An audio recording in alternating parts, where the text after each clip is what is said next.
presented by Anshu Bala Official.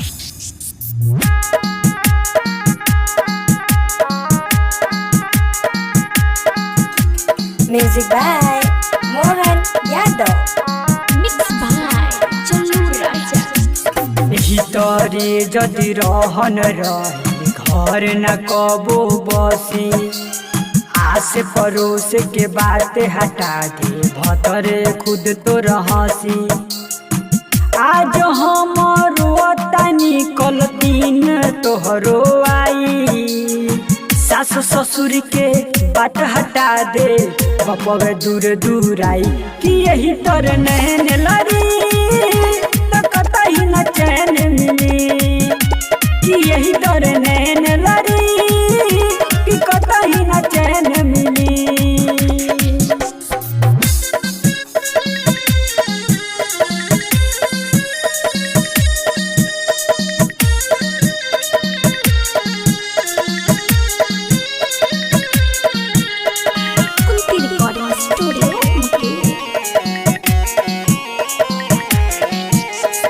ऐसन करम के कोनो राजा घर न जइबू जैसन धर्म करबू वैसन फल तूहू पैबू।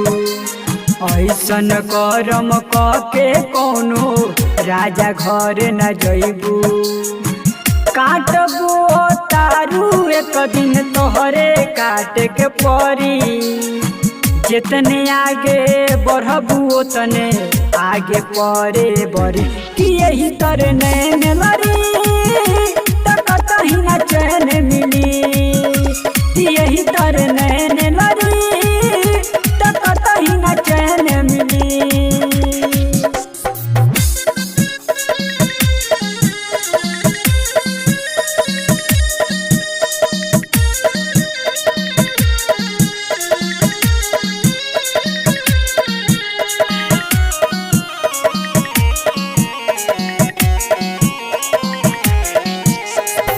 तनन के तू दिलवा दुखैलू रहता रे सब उदास ओ का जरूरी रहे केहू के जिंदगी कैलू नाश।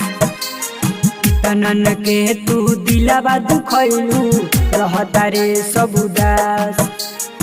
रमेश बिहारी अनु रोवे देहिया पतोर परी असही हरदम बनल रही देहिया तोर फूल झरे यही तर नैन लड़ी तो कतई न चैन मिली।